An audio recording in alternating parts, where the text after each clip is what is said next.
सोचिए, दुबई में सिर्फ एक घटना होती है और पूरी दुनिया पर इसका असर दिखने लगता है। ये कहानी सिर्फ एक आग की नहीं है, बल्कि उस चिंगारी की है जो एक नए वैश्विक संघर्ष को भड़का सकती है। आइए समझते हैं कि कैसे एक स्थानीय संकट ने पूरी दुनिया को अपनी चपेट में ले लिया। सब कुछ इसी एक खबर से शुरू हुआ। दुबई एयरपोर्ट के पास एक जोरदार धमाका, और देखते ही देखते रात का आसमान आग की लपटों से नारंगी हो जाता है। लेकिन जैसा कि दुनिया ने जल्द ही जाना, ये सिर्फ एक आग नहीं थी, ये एक चेतावनी थी। जी हाँ, ये कोई हादसा नहीं था। ये एक जानबूझकर किया गया हमला था, एक सोची समझी चाल जिसने दुनिया को एक नए और खतरनाक मोड़ पर लाकर खड़ा कर दिया है। तो चलिए अब जरा इस हमले की बारीकियों को समझते हैं कि आखिर कैसे दुनिया के सबसे बड़े एविएशन हब में से एक को निशाना बनाया गया। तारीख थी 28 जनवरी 2026। एक अकेला ड्रोन आता है और एयरपोर्ट के पास एक फ्यूल टैंक से जा टकराता है। इसके बाद जो हुआ वो एक विनाशकारी विस्फोट था, जिसने एयरपोर्ट का सारा कामकाज पूरी तरह से ठप कर दिया। और चिंता की बात तो ये है कि ये इस महीने में तीसरा बड़ा हमला था, जो एक बहुत ही खतरनाक एस्केलेशन का संकेत दे रहा था। इस हमले ने सिर्फ आग ही नहीं लगाई, इसने दुबई की अर्थव्यवस्था और दुनिया भर में उसकी साख पर भी एक गहरा घाव किया है। ये आंकड़ा देखिए, ये वाकई चौंकाने वाला है। हमले के ठीक बाद इस इलाके में उड़ान भरने के लिए जो इंश्योरेंस कॉस्ट थी, वो सीधी 1000% बढ़ गई। अचानक एयरलाइंस के लिए यहां आना न सिर्फ बहुत महंगा हो गया, बल्कि बेहद जोखिम भरा भी बन गया, और इसका सीधा असर पड़ा ग्लोबल ट्रेड और ट्रैवल पर।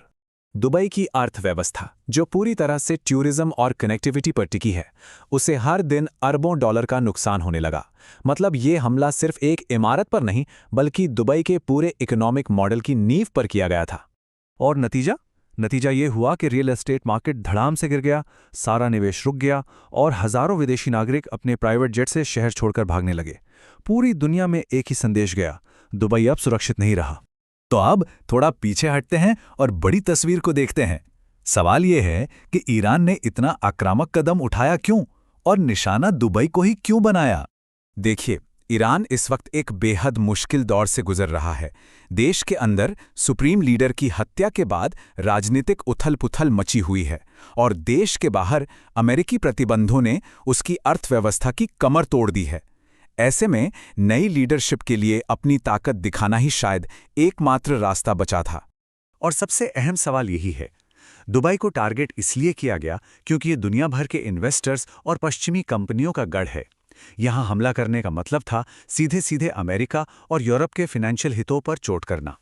इस पूरे संघर्ष ने एक और चीज को जन्म दिया है, एक नई और बहुत ही खतरनाक वैश्विक हथियारों की दौड़, जहां टेक्नोलॉजी ही सबसे बड़ा हथियार है। जैसे ही ईरान के हमले तेज हुए, खाड़ी देशों में हड़कंप मच गया और सब अपने डिफेंस सिस्टम को मजबूत करने में जुट गए।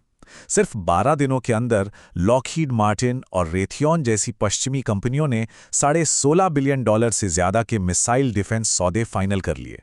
इससे साफ पता चलता है कि कैसे संघर्ष कुछ लोगों के लिए एक बहुत बड़ा बिजनेस बन जाता है। इस लड़ाई में एक नया हथियार उभर कर सामने आया है, लॉइटरिंग म्यूनिशंस, जिन्हें आम भाषा में कामिकाजी या सुसाइड ड्रोन्स भी कहा जाता है।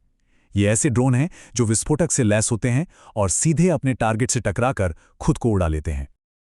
लेकिन जो चीज इसे और भी ज्यादा खतरनाक बनाती है, वो है स्वॉर्म अटैक की रणनीति। सोचिए, जब सैकड़ों ऐसे ड्रोन एक साथ झुंड में हमला करते हैं, तो दुनिया के सबसे बेहतरीन एयर डिफेंस सिस्टम भी उन्हें रोक नहीं पाते। वे एक तरह से कंफ्यूज हो जाते हैं। अब ये लड़ाई सिर्फ मिडिल ईस्ट तक ही सीमित नहीं रही है, इसकी आंच पूरी दुनिया महसूस कर रही है। पूरी दुनिया में एनर्जी का संकट खड़ा हो गया है। श्रीलंका और पाकिस्तान जैसे देशों में पेट्रोल डीजल के लिए मीलों लंबी लाइनें लग रही हैं। दवाओं से लेकर इलेक्ट्रॉनिक्स तक पूरी ग्लोबल सप्लाई चेन वो टूट चुकी है। और जैसे जैसे ये जंग आगे बढ़ रही है, दुनिया साफ साफ दो गुटों में बढ़ती दिख रही है। एक तरफ अमेरिका, इजराइल और खाड़ी देश हैं, तो दूसरी तरफ ईरान, रूस और चीन का एक नया गठबंधन शक्ल ले रहा है, जो एक नए वैश्विक संघर्ष का मंच तैयार कर रहा है। तो सवाल वापस वहीं आ जाता है, क्या दुबई, वो शहर जो दशकों की मेहनत और ऊंचे सपनों पर बना था, कभी अपनी पुरानी चमक वापस हासिल कर पाएगा? इसका भविष्य अब बहुत अनिश्चित है, जो नाजुक शांति वार्ताओं पर टिका हुआ है। लेकिन दुबई की किस्मत पर सोचते हुए एक और भी बड़ा सवाल मन में उठता है। युद्ध की इस पूरी बिसात में कोई भी पक्ष अपनी जीत का दावा कर ले, पर क्या असल में हार हमेशा इंसानियत की ही नहीं होती? यह एक ऐसा सवाल है जो इस संकट के खत्म होने के बाद भी लंबे समय तक गूंजता रहेगा।